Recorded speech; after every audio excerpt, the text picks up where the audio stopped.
شفتوا الجنان؟ شفتوا الجنان يا ابن اللذينه؟ بتعمل ايه انت؟ الجنان اشتغل؟ الجنان بتاعك اشتغل؟ الحالة اشتغلت يعني؟ الحالة اشتغلت؟ ها؟ ولا الحالة اشتغلت؟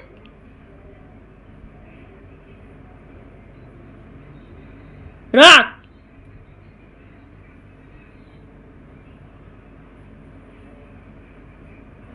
هي الحالة اشتغلت ولا ايه؟ انت يا مجنون.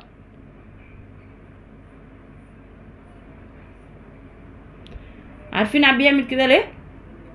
عشان في جايبه فراخ بيضه، كتاكيت بيضه، يعني عمر 20 يوم كده، وهو عايز يدخل لهم بس.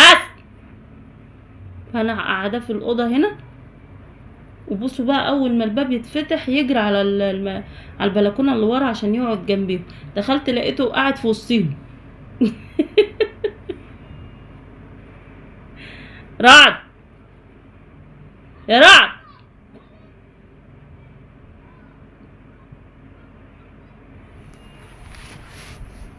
الحلقه ايه اشتغلت؟ انت يا عم، انت يا ابوي، الحلقه اشتغلت ولا ايه؟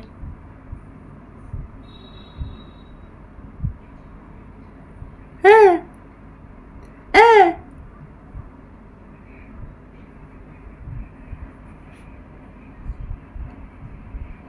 لا والحلو بقى ايه، بيتنطر يا جماعه، يعني بيبرطم وهو ماشي، لما بنزعق فيه ونطلعه بعيد عنهم بيبرطم، مش عارفين بيدعي علينا ولا بيشتمنا ولا ايه. انت يا عم ولا دلوقتي بص الجنان، انا هعمل نفسي ان انا ايه مش واخده بالي منه خالص، عشان ايه؟ هتشوفوا هو هيعمل ايه. هو العفرطه هنا هتشتغل عشان اضطر ان انا اطلعه بره. ده لئيم والله العظيم، ما طبيعي، بس ذكي، ذكي رستم.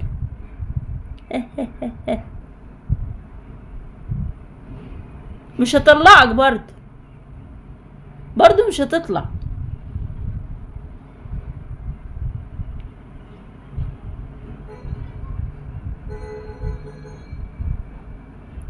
مهما تعمل مش هطلعك.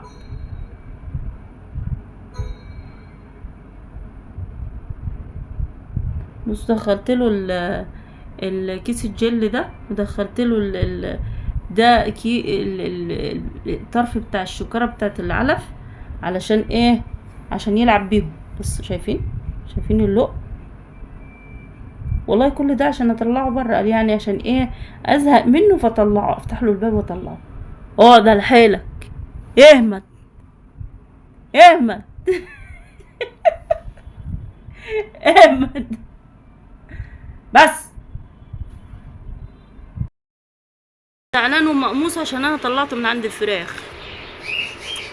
ده انت مش سهل، مش سهل لكم الفراخ يا ولاد، بس مش هوريها لكم جوه عشان بصراحه المنظر غير عاطفي خالص. انا هطلعها فوق وافرجكم وهي فوق، يعني شكلها ايه، حلوه جدا، حلوين ما شاء الله، مروشين يا بت، مروشين. احنا عندنا هنا بنقول مروشين، يعني حلوين كده ما شاء الله عليهم.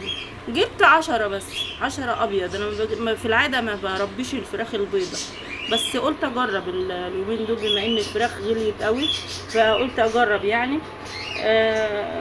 وكده كده احمد ربنا يصلح حاله، يعني هيجيب لي فراخ بلد يعني.